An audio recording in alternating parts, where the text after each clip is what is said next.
બે દિવસ પહેલાં ક્રાઇમ બ્રાન્ચની ટીમને એક હકીકત મળેલી હતી કે એક સમીર બિહારી નામનો વ્યક્તિ છે જે ફતેવાડી કેનાલ ફતે અહેમદી રો હાઉસમાં રહેતો હતો અને છેલ્લા 1 વર્ષથી એ ગુમ થયેલ છે અને એ ક્યાં છે એ કોઈને કોઈ જાણ નથી. અને ક્રાઇમ બ્રાન્ચની ટીમને એક હકીકત એવી મળેલી હતી કે આ સમીર બિહારી જે છે એની પત્નીએ જ તે એના પ્રેમી સાથે મળી અને તેની હત્યા કરી દીધેલી છે અને તેના જ ઘરમાં એને દાટી દીધેલ છે. આ હકીકત ઉપર વર્કઆઉટ કરી અને ક્રાઇમ બ્રાન્ચની ટીમે ઇમરાનની સૌપ્રથમ અટકાયત કરેલી હતી અને એને ડિટેન કરી અને એની પૂછપરછ દરમિયાન ઇમરાને આ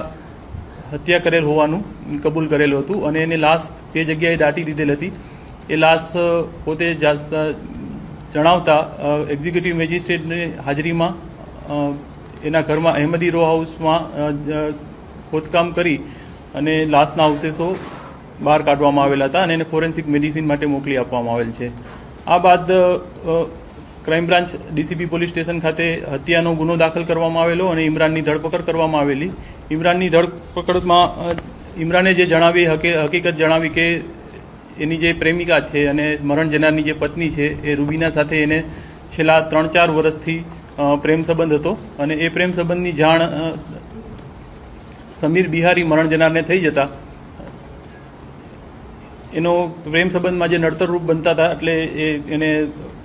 હત્યા કરવાનો પ્લાન ઘડેલો હતો અને આજથી 1 વર્ષ પહેલાં જે દિવસે જે બનાવને અંજામ આપ્યો એ દિવસે રાત્રે 1 વાગ્યે રૂબીએ ફોન કરી અને ઇમરાનને જણાવેલું હતું કે સમીર જે છે એ સમીરને દારૂ પીવાની ટેવ હતી એટલે દારૂ પીને સૂઈ ગયો છે. તો રાતે 1 વાગ્યે એને ફોન કરીને બોલાવી અને હત્યાનો જે પ્લાનિંગ કરેલું હતું અગાઉથી એને અંજામ આપવાનું નક્કી કરેલું હતું અને રાતે 1 વાગ્યે જે ઇમરાન વાઘેલાની જેની ધરપકડ કરવામાં આવી છે તેના માસીનો દીકરો રહીમ ઉર્ફે સાહિલ અને મોહસિન ઉર્ફે ફેઝાન એ બંનેને પણ સાથે લાવી અને આ હત્યાને અંજામ આપેલો છે. ઇમરાનના દિન 5ના રિમાન્ડ મેળવ્યા બાદ રૂબી અને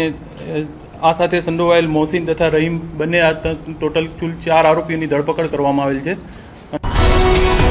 ગુજરાતભરના તાજા સમાચાર મેળવવા માટે અમારી ગુજરાત નેશનલ ટીવી ન્યૂઝને સબસ્ક્રાઇબ કરો, બેલ આઇકોન પર ક્લિક કરો.